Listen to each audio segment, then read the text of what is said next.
ओम दुम दुर्गाय नमः। आज की कथा में आप सभी भक्तों का हार्दिक स्वागत है। माँ जगदम्बा सदैव अपनी कृपा आप पर बनाए रखें। ऋषिगण कहते हैं कि हे महाभागसूत जी, हमें इस कथानक में महान अद्भुत संशय है। हे महामते, वेदों, शास्त्रों, पुराणों तथा बुद्धिमान लोगों की सदा से यह अवधारणा रही है कि ब्रह्मा, विष्णु तथा शंभु ये तीनों देवता सनातन हैं और इस ब्रह्मांड में इनसे बढ़कर अन्य कोई नहीं है। ब्रह्मा जगत का सृजन करते हैं, विष्णु पालन करते हैं और शंकर प्रलय काल में संहार करते हैं। ये तीनों ही इसमें कारण हैं। ब्रह्मा, विष्णु और महेश ये तीनों देवता एक ही मूर्ति के तीन स्वरूप हैं। ये लोग क्रमशः रज, सत्व और तम गुणों से युक्त होकर अपना अपना कार्य करते हैं। उन तीनों में माधव, पुरुषोत्तम, आदिदेव जगन्नाथ श्री हरि श्रेष्ठ हैं और वे सभी कार्य संपादित करने में समर्थ हैं। अनुपम तेज वाले विष्णु से बढ़कर सर्वसमर्थ अन्य कोई भी नहीं है। और उन जगतपति विष्णु को योग माया ने विवश करके भला कैसे सुला दिया? उस समय उन विष्णु की चेतना कहाँ चली गई और उनके जीवन की चेष्टा कहाँ लुप्त हो गई? हे महाभाग, ये महान संदेह उपस्थित है। आप इस विषय में यथोचित बताने की कृपा करें। जिस शक्ति के विषय में आप पहले बता चुके हैं कि उसने भगवान विष्णु को भी पराभूत कर दिया था, वह कौन सी शक्ति है और वह शक्ति कहाँ से उद्भूत हुई, शक्ति संपन्न कैसे हुई तथा उसका स्वरूप क्या है? हे सुव्रत, यह सब हमें स्पष्ट रूप से बतलाइए कि जो विष्णु हैं वे तो सबके ईश्वर, वासुदेव, जगत के गुरु, परमात्मा हैं, परम आनंद स्वरूप हैं तथा सच्चिदानंद की साक्षात मूर्ति हैं। सब कुछ करने में समर्थ भी हैं, सबका पालन करने वाले हैं, सभी चराचर का सृजन करने वाले, रजोगुण से रहित, सर्वव्यापी और पवित्र हैं। वे परात्पर विष्णु निद्रा की परतंत्रता में कैसे आबद्ध हो गए? हे परंतप, हमें इस प्रकार का आश्चर्यजनक संदेह है। हे सूत, हे व्यास शिष्य, हे महामते, आप अपने ज्ञान रूपी खड्ग से हमारे इस संदेह को नष्ट कर दीजिए। तब सूत जी बोले, हे मुनिजन, इस चराचर जगत में ऐसा कौन है जो इस शंका का समाधान कर सके? जबकि ब्रह्मा के पुत्र सनकादि मुनि तथा नारद, कपिल आदि भी इस विषय में मोहित हो जाते हैं। हे मुनिश्रेष्ठ, हे महाभाग, तब इस जटिल समस्या के समाधान में मैं क्या कहूँ? देवताओं में भगवान विष्णु ही सर्वव्यापी एवं सभी भूतों के रक्षक कहे गए हैं और उन्हीं से इस चराचर समस्त विराट संसार की सृष्टि हुई है। वे सभी देवता परात्पर परमात्मा को नमस्कार करके नारायण, ऋषिकेश, वासुदेव, जनार्दन रूप में उनकी उपासना करते हैं। कुछ लोग महादेव, शंकर, शशिशेखर, त्रिनेत्र, पंचवक्त्र, शूलपाणी और वृषभध्वज के रूप में उन्हीं की उपासना करते हैं। सभी वेदों में भी त्र्यंबक अर्थात त्रयंबक, कपर्दी, पंचवक्त्र, गौरी देहार्धधारी, कैलाशवासी, सर्वशक्ति समन्वित, भूतगणों से सेवित एवं दक्ष यज्ञ विध्वंसक आदि नामों से उनका गुणगान किया गया है। हे महाभागो, वैदिक विद्वान लोग सूर्य आदि नामों से भी नित्य प्रातः, सायं तथा मध्याह्न काल में संध्या करते समय विविध प्रकार की स्तुतियों से उन्हीं की प्रार्थना करते हैं। सभी वेदों में सूर्य की उपासना ही श्रेष्ठ कही गई है तथा उन महात्मा का नाम परमात्मा कहा गया है। वेदों में सर्वत्र वेदज्ञों द्वारा अग्निदेव की भी स्तुति की गई है। वहां त्रिलोकेश इंद्र, वरुण तथा अन्यान्य देवताओं की भी स्तुति की गई है। जिस प्रकार गंगा अनेक धाराओं में विद्यमान रहकर प्रवाहित होती है, उसी प्रकार महर्षियों द्वारा भगवान विष्णु सभी देवताओं में विद्यमान बताए गए हैं। मनीषी विद्वानों ने 3 प्रकार के मुख्य प्रमाण बताए हैं: प्रत्यक्ष, अनुमान और तीसरा शब्द प्रमाण। अन्य अर्थात न्याय के पंडित 4 प्रमाण बताते हैं: प्रत्यक्ष, अनुमान, उपमान एवं शब्द प्रमाण। परंतु अन्य अर्थात मीमांसा के विद्वान लोग अर्थापत्ति को लेकर 5 प्रमाण मानते हैं। पौराणिक विद्वान 7 प्रमाण मानते हैं। इन प्रमाणों से भी जो दुर्जेय है वह है परब्रह्म। इसलिए इस विषय में बुद्धि, शास्त्र एवं निश्चयात्मिका का युक्ति से बार बार विचार करके अनुमान करना चाहिए। साथ ही सन्मार्ग का अनुसरण करने वाले दृष्टांत द्वारा इस प्रत्यक्ष विज्ञान का चिंतन बुद्धिमान मनुष्य को सर्वदा करते रहना चाहिए। प्रायः सभी पुराण तथा विद्वान ऐसा कहते हैं कि ब्रह्मा में सृष्टि करने की शक्ति, विष्णु में पालन करने की शक्ति, शिव में संहार करने की शक्ति, सूर्य में प्रकाश करने की शक्ति तथा शेष और कच्छप में पृथ्वी को धारण करने की शक्ति स्वभावतः विद्यमान रहती है। इस प्रकार एकमात्र वे आद्या शक्ति ही स्वरूप भेद से सभी में व्याप्त रहती हैं। वे ही अग्नि में दाहकत्व शक्ति तथा वायु में संचार शक्ति हैं। कुंडलिनी शक्ति के बिना शिव भी शव बन जाते हैं। विद्वान लोग शक्तिहीन जीव को निर्जीव एवं असमर्थ कहते हैं। अतएव हे मुनिजनों, ब्रह्मा से लेकर तृण पर्यंत सभी पदार्थ इस संसार में शक्ति के बिना सर्वथा हेय हैं, क्योंकि स्थावर जंगम सभी जीवों में वह शक्ति ही काम करती है। और यहाँ तक कि शक्तिहीन पुरुष शत्रु पर विजयी होने, चलने फिरने तथा भोजन करने में भी सर्वथा असमर्थ रहता है। वह सर्वत्र व्याप्त रहने वाली आदिशक्ति ही ब्रह्म कहलाती है। बुद्धिमान मनुष्य को चाहिए कि वह अनेकों प्रकार के यत्नों द्वारा सम्यक रूप से उसकी उपासना करे तथा उसका चिंतन करे।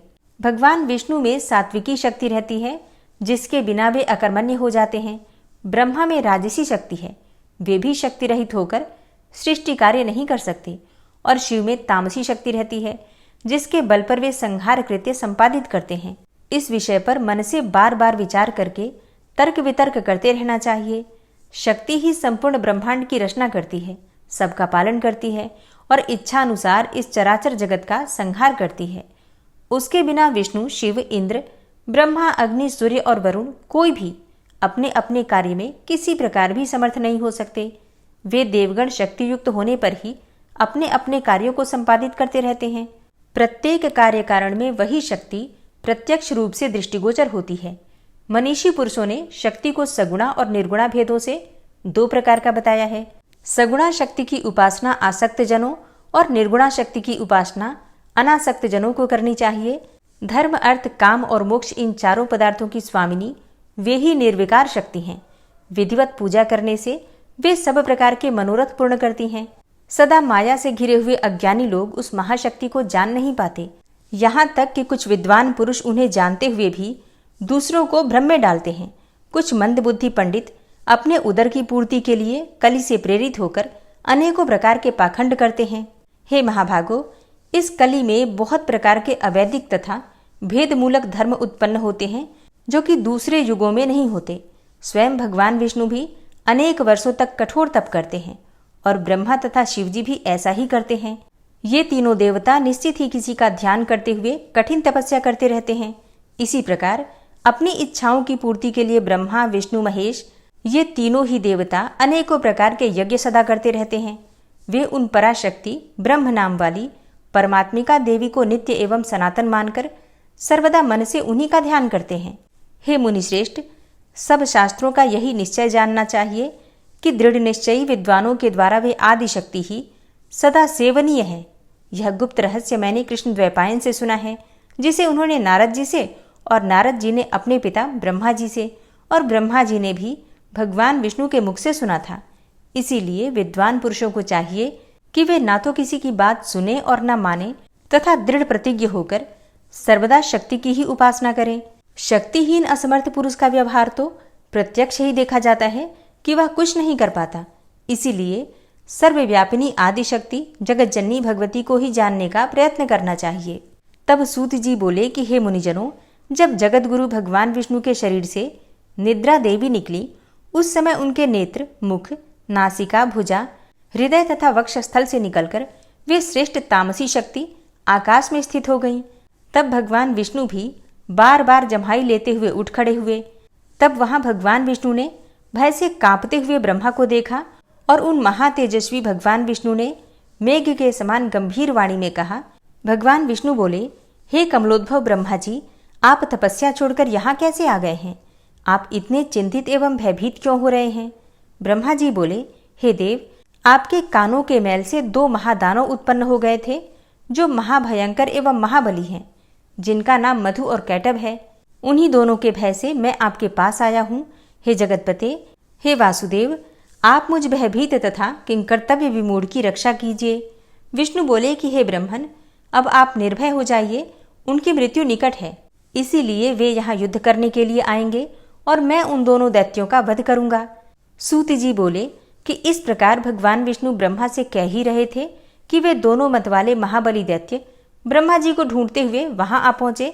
हे श्रेष्ठ मुनियों, वे दैत्य उस महासागर के जल में बिना किसी अवलंब के निश्चिंत होकर खड़े थे। उन अहंकारी राक्षसों ने ब्रह्मा जी से कहा, तुम भागकर इनके पास क्यों आए और अब तुम युद्ध करो। इनके देखते देखते ही हम लोग तुम्हें मार डालेंगे। तत्पश्चात शेष शैया पर सोने वाले इस पुरुष को भी मार डालेंगे। इसलिए तुम हम दोनों भाइयों से या तो युद्ध करो अथवा ये कहो कि मैं तुम्हारा सेवक हूं। सूत जी बोले। उन दैत्यों का वचन सुनकर भगवान विष्णु ने कहा, अरे दानवेंद्रो, तुम दोनों मेरे साथ यथेच्छ युद्ध करो। मैं तुम दोनों दैत्यों का घमंड चूर चूर कर डालूंगा। हे महाभागो, तुम दोनों की लड़ने की इच्छा है और अपने को महायोद्धा समझ रहे हो तो आ जाओ। सूत जी बोले कि भगवान का यह वचन सुनते ही उन दैत्यों के नेत्र क्रोध से लाल हो गए और जल में खड़े निराधार वे दोनों भयंकर दानव युद्ध करने को तैयार हो गए। इनमें मधु दैत्य कुपित होकर विष्णु से युद्ध करने के लिए शीघ्र ही चल पड़ा और कैटब वहीं खड़ा रहा। दो मतवाले वीरों के समान मधु और विष्णु में बाहुयुद्ध होने लगा।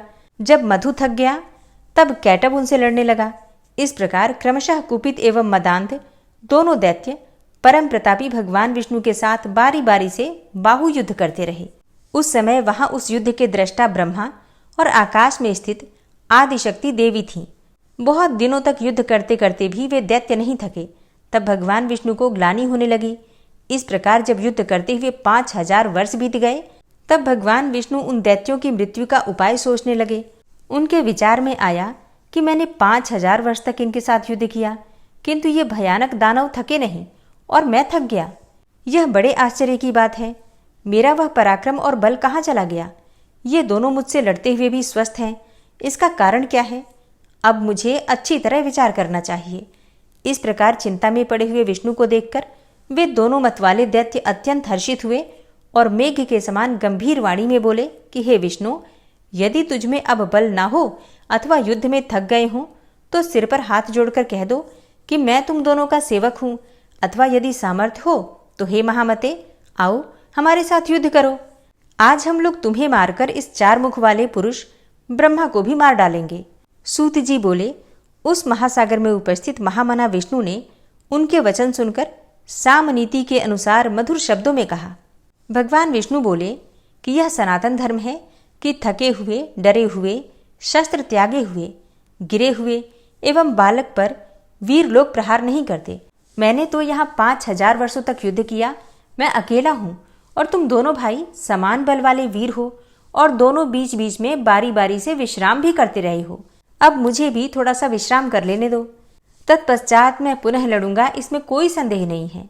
बलि एवं मदोन्मत्त तुम दोनों भी कुछ विश्राम कर लो, तब मैं विश्राम करके न्याय धर्म के अनुसार युद्ध करूंगा। सूत जी बोले कि भगवान विष्णु की बात सुनकर दोनों दानव भी युद्ध करने की इच्छा से कुछ दूर जाकर विश्राम करने लगे। उन्हें बहुत दूर बैठे देखकर चतुर्भुज भगवान विष्णु उनके मरने का उपाय सोचने लगे। ध्यान की अवस्था में होकर विचार करने पर उन्हें ज्ञात हो गया कि इन दोनों को देवी के द्वारा इच्छा मृत्यु का वरदान प्राप्त है, इसी कारण वे थकते नहीं हैं। वे सोचने लगे कि मैंने तो व्यर्थ में ही युद्ध किया, मेरा तो सब परिश्रम व्यर्थ गया। इस वरदान की बात को जानकर भी अब मैं इनसे कैसे युद्ध करूं? और यदि युद्ध ना भी करूं तो भी ये दैत्य यहाँ से हटेंगे कैसे?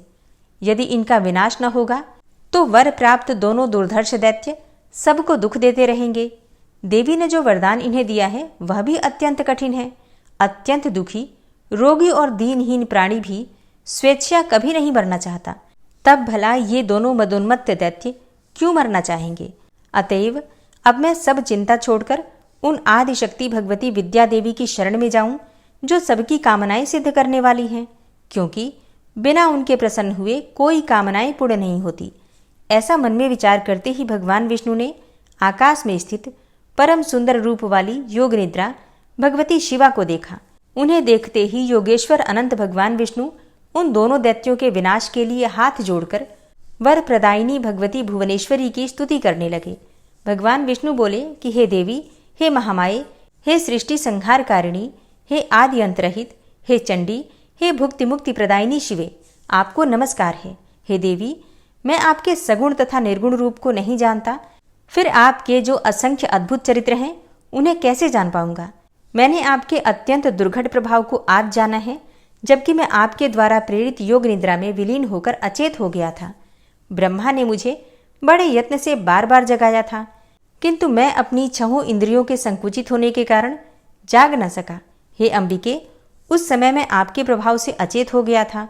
जब आपने अपना वह प्रभाव हटा लिया तब मैं जगा और मैंने उन दानवों के साथ अनेकों प्रकार से युद्ध किया।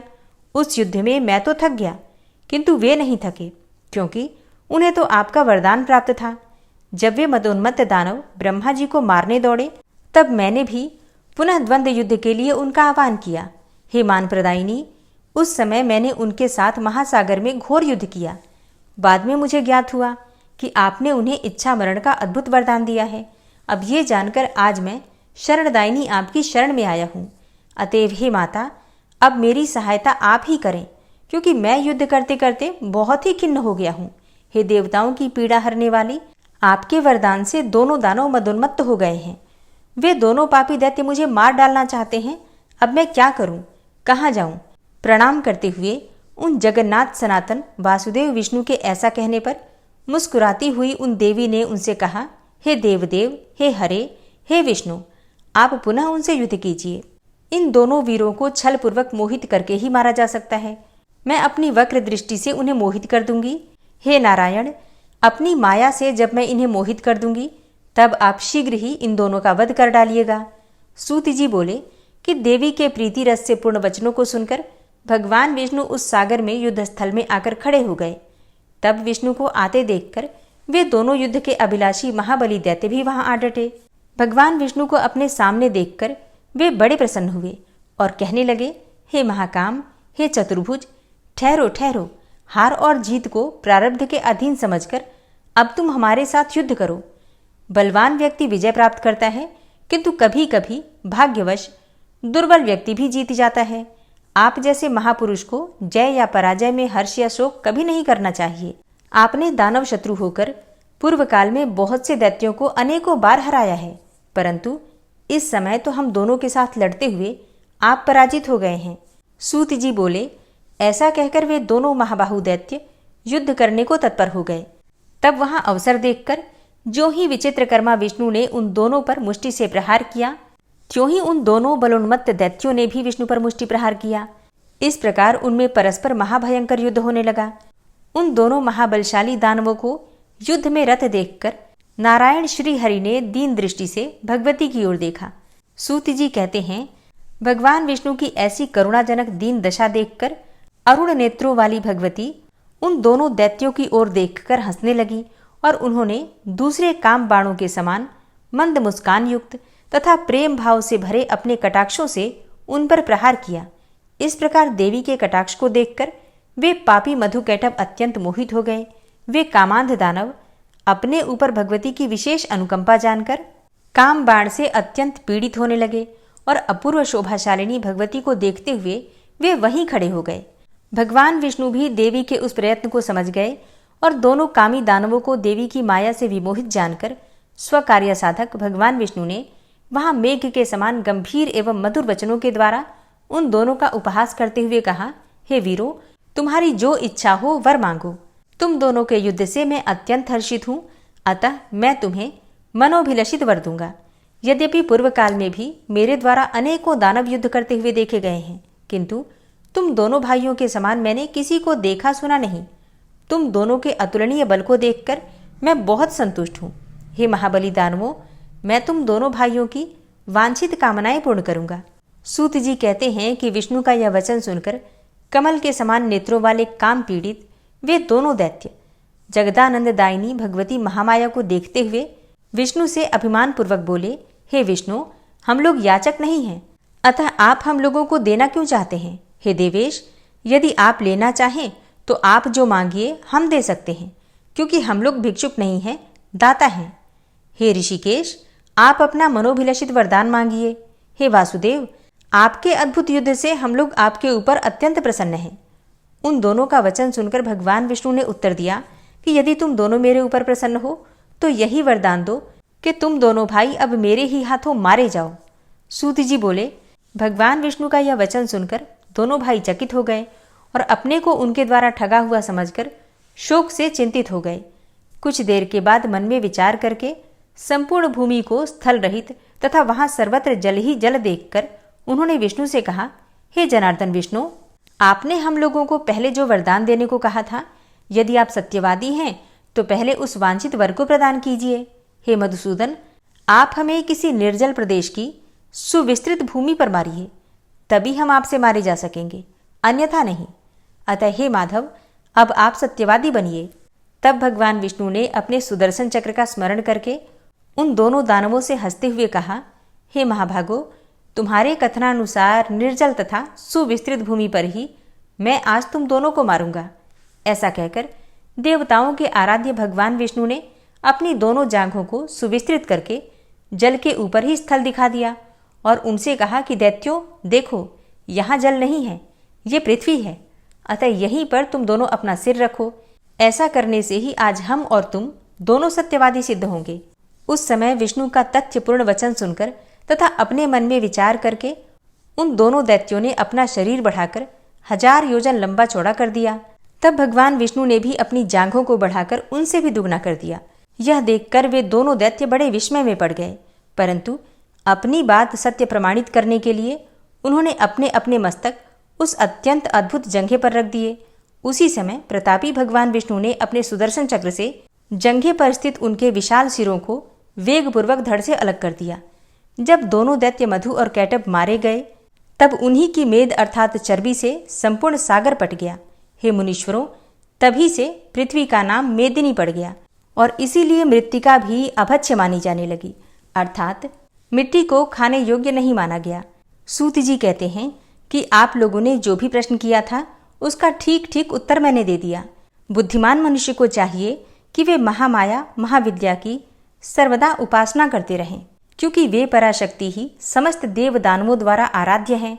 उनसे बढ़कर कोई दूसरा देवता तीनों लोकों में नहीं है। यह बात सर्वदा सत्य है एवं वेदों तथा शास्त्रों का निष्कर्ष है कि सगुण अथवा निर्गुण रूप में सर्वदा उस पराशक्ति का ही पूजन करते रहना चाहिए। ओम नमः चंडिकायै। आज की कथा का यहीं पर समापन करती हूँ। इसके आगे का वृतांत आप कल की कथा में सुनेंगे। श्रीमद् देवी भागवत की ये कथाएं आपको कैसी लगती हैं, कमेंट बॉक्स में जरूर बताइए। और अब आप सुनेंगे श्री देवी दुर्गा कवच। सबसे पहले विनियोग है ओम नमः चंडिकायै। माँ दुर्गा के चंडी रूप को हमारा नमन है। यह भगवान ब्रह्मा जी के द्वारा लिखा गया चंडी कवच है, जिसमें कुल 56 छंद हैं। चामुंडा देवता, दिग्बंध देवता, जगदम्बा माता इत्यादि का ध्यान करके हम इस दुर्गा सप्तशती के पाठ का प्रारंभ कर रहे हैं।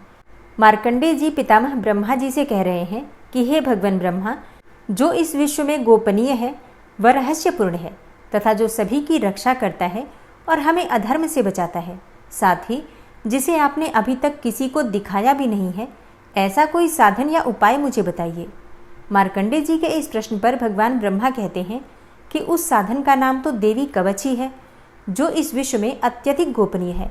वह देवी कवच सभी का कल्याण करने वाला, पवित्रता और पुण्य देने वाला है। आपको इसी का ही जाप करना चाहिए, इससे ही आपका उद्धार होगा। माँ दुर्गा की 9 मूर्तियाँ हैं।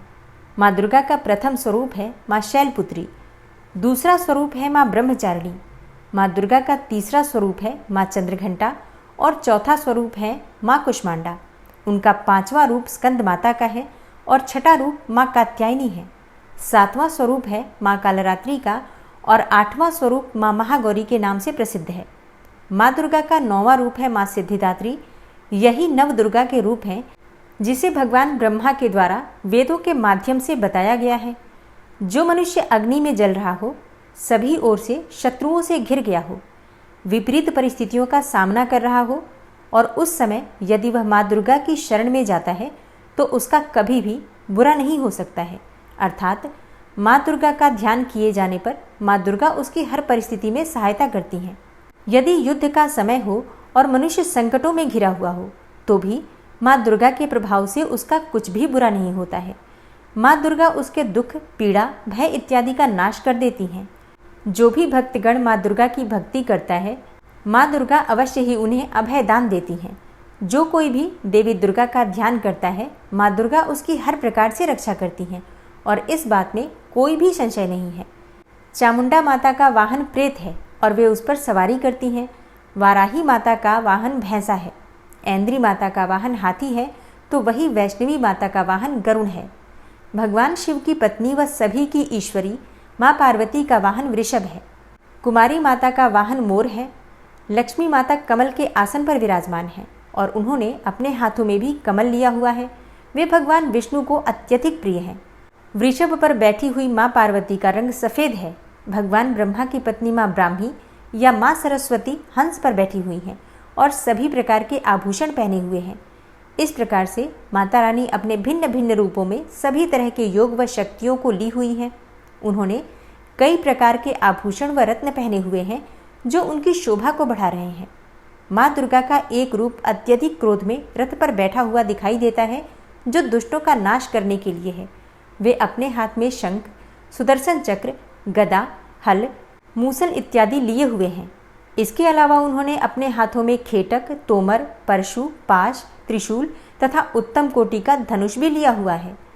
माँ दुर्गा दैत्यों, दुष्टों व राक्षसों का नाश कर देती हैं, भक्तों का कल्याण करती हैं तथा देवताओं का सदैव हित करती हैं। इसी उद्देश्य के तहत ही उन्होंने भिन्न भिन्न भांति के अस्त्र शस्त्र लिए हुए हैं। माँ दुर्गा के महारुद्र, प्रलयंकारी, पराक्रमी, महाशक्तिशाली, अत्यधिक उत्साही तथा भय का नाश कर देने वाले इस रूप को हम सभी नमस्कार करते हैं। माँ देवी के उस प्रलयंकारी रूप की ओर देखना भी बहुत मुश्किल है जो शत्रुओं का भय बढ़ाने का कार्य करता है। पूर्व दिशा में इंद्री देवी मेरी रक्षा कीजिए, आग्नेय दिशा में अग्नि देवी मेरी रक्षा कीजिए, दक्षिण दिशा में वाराही माता, नैऋत्य कोण में खड़ग धारिणी माँ, पश्चिम दिशा में वारुणी देवी और वायव्य कोण में मृगवाहिनी देवी मेरी रक्षा कीजिए। उत्तर दिशा में माँ कुमारी, ईशान कोण में शूलधारिणी, आकाश से अर्थात ऊपर से माँ ब्रह्माणी तथा नीचे अर्थात पाताल लोक से माँ वैष्णवी मेरी रक्षा कीजिए। राक्षसों के शवों को अपने वाहन के रूप में उपयोग में लाने वाली माँ चामुंडा देवी, आप दशों दिशाओं से मेरी रक्षा कीजिए। आगे से माँ जया तथा पीछे से माँ विजया आप मेरी रक्षा कीजिए। माँ अजिता मेरे वाम भाग में और दक्षिण दिशा में अपराजिता देवी मेरी रक्षा करें। मेरे शिखा की रक्षा उद्योतिनी देवी और माँ उमा मेरे सिर की रक्षा करें अर्थात उसमें वास करें। आप मेरे ललाट की मालाधारी के रूप में और भौहों का यशस्विनी के रूप में संरक्षण करें। भौहों के बीच में त्रिनेत्र के रूप में और नाक की यम घंटा के रूप में रक्षा करें। दोनों आँखों के बीच में शंख माता के रूप में और कानों की द्वारवासिनी के रूप में रक्षा करें। मेरे कपाल की कालिका के रूप में और कानों के मूल की शांकरी देवी रक्षा करें। नासिका की सुगंधा देवी और होंठ के ऊपरी भाग की चर्चिका देवी रक्षा करें। होंठ के निचले भाग की रक्षा अमृत कला देवी और जीभ की सरस्वती देवी रक्षा करें। मेरे दांतों की कुमारी देवी, कंठ की चंडिका देवी, घंटिका की चित्रघंटा देवी और तालु की महामाया देवी रक्षा करें। मेरी ठोड़ी की कामाक्षी देवी, वाणी की सर्वमंगला देवी, ग्रीवा की भद्रकाली तथा मेरुदंड की धनुर्धारी देवी रक्षा करें। बाहरी कंठ की नीलग्रीवा देवी, कंठ नलिका की नलकूबरी, कंधों की खड़गनी देवी और भुजाओं की वज्रधारिणी देवी रक्षा करें। दोनों हाथों की दंडिनी देवी, अंगुलियों की जगदम्बिका माता, नाखूनों की शूलेश्वरी देवी और पेट की कुलेश्वरी देवी रक्षा करें। स्तनों की महादेवी, मन की शोक विनाशिनी देवी, हृदय की ललिता देवी और उदर की शूलधारिणी देवी रक्षा करें। नाभि की कामिनी देवी, गुहा की गुहेश्वरी देवी, लिंग की पूतना व कामिका देवी तथा गुदा की महिषवासिनी देवी रक्षा करें। कटिभाग की भगवती देवी, घुटनों की विंध्यवासिनी देवी, जांघों की महाबला देवी रक्षा करें और सभी कामनाओं को पूरा करें। मेरी घुट्टियों की नारसिंही देवी, पैरों के आगे भाग की तेजसी देवी, पैरों की उंगलियों की श्री देवी और पैरों के तले की तलवासिनी देवी रक्षा करें। पैरों के नाखूनों की दृष्टा कराली देवी, केशों की ऊर्ध्वकेशिनी देवी, रोम छिद्रों की कौबेरी देवी तथा त्वचा की बागीश्वरी देवी रक्षा करें। माँ पार्वती देवी मेरे रक्त, मांस, हड्डियों इत्यादि की रक्षा करें। आंतों की कालरात्रि देवी और पित्त की मुकुटेश्वरी देवी रक्षा करें। पद्म कोशों की माँ पद्मावती देवी, कफ की चूड़ामणि देवी, नाखूनों की धार की ज्वालामुखी देवी और शरीर की संधियों की अभेद्या देवी रक्षा करें। मेरे वीर्य की रक्षा माँ ब्रह्माणी देवी, छाया की छत्रेश्वरी देवी तथा धर्मधारिणी देवी मेरे अहंकार व मन और बुद्धि की रक्षा करें। हे माँ दुर्गा, आप मेरे प्राणों, व्यान, उदान की समान रूप से रक्षा करें। वज्रहस्ता देवी मेरे प्राणों की रक्षा करें और मेरा कल्याण करें। आप मेरी सभी इंद्रियों, रस, रूप, गंध, शब्द व स्पर्श में बसती हैं। हे नारायणी देवी, आप मेरे सत्वगुण, रजगुण व तमोगुण की रक्षा करें। मेरे आयु की वाराही देवी, वैष्णवी देवी धर्म की, यश व कीर्ति की लक्ष्मी देवी तथा धन व विद्या की चक्रिणी देवी रक्षा करें। इंद्रा देवी मेरे गोत्र की, चंडी देवी मेरे पशुओं की, महालक्ष्मी देवी मेरे पुत्रों की और भैरवी देवी मेरी पत्नी की रक्षा करें। मेरे पथ की सुपथा देवी और उस मार्ग की क्षेमकरी देवी, राजा के दरबार में महालक्ष्मी देवी तथा सभी जगह निवास करने वाली विजया देवी मेरे भय की रक्षा करें। हे माँ दुर्गा, जो भी स्थान या अंग इस देवी कवच में रह गया है और वह अभी भी रक्षा करने योग्य है, तो आप उसकी भी रक्षा कीजिए। आप मेरे पापों का नाश करके मेरा उद्धार कीजिए। माँ दुर्गा की आज्ञा के बिना कोई भी व्यक्ति इस विश्व में एक कदम भी आगे नहीं बढ़ सकता है। हम यदि कहीं भी जा रहे हैं तो हमें अवश्य ही इस देवी कवच का पाठ करना चाहिए और उसके बाद ही प्रस्थान करना चाहिए।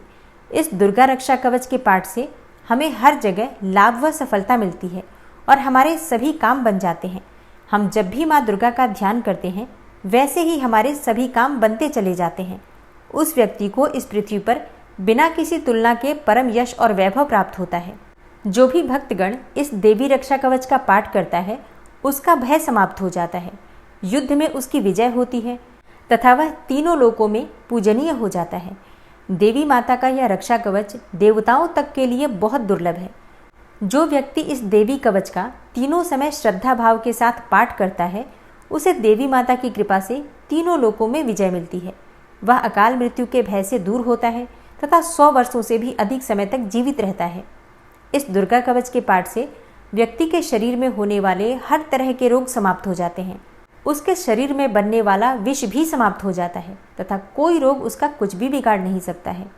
जो भी मनुष्य इस दुर्गा रक्षा कवच को अपने हृदय में धारण कर लेता है उस पर इस पृथ्वी पर होने वाले सभी तरह के अभिचारण मंत्र तंत्र का प्रभाव समाप्त हो जाता है। सभी तरह की डाकिनी शाकिनी, अंतरिक्ष में रहने वाले अति शक्तिशाली व भयंकर डाकिन, भूत, पिशाच, यक्ष, गंधर्व, राक्षस, ब्रह्म राक्षस, वेताल, कुष्मांडा, भैरव इत्यादि सभी तरह की नकारात्मक शक्तियों के प्रभाव इस दुर्गा कवच के माध्यम से समाप्त हो जाते हैं। इस रक्षा कवच का पाठ करने वाला व्यक्ति राजा से सम्मान प्राप्त करता है और उसकी सुख संपत्ति में वृद्धि होती है। जो भी व्यक्ति इस देवी कवच का पाठ करता है उसका हर जगह यश बढ़ता ही जाता है और जो भी इस कवच का 7 बार जाप करता है उसका वंश इस पृथ्वी के अंत तक रहता है। इसके पश्चात जब उसकी मृत्यु हो जाती है तब वह माँ दुर्गा के आशीर्वाद से परम स्थान को प्राप्त करता है, जो देवताओं को भी अत्यंत दुर्लभ है। उसे महामाया का प्रसाद मिलता है और उसकी मुक्ति हो जाती है। वह माँ दुर्गा के आशीर्वाद से सुंदर रूप को धारण करता है और भगवान शिव के समान आनंद प्राप्त करता है। श्री देवी दुर्गा कवच संपूर्ण हुआ।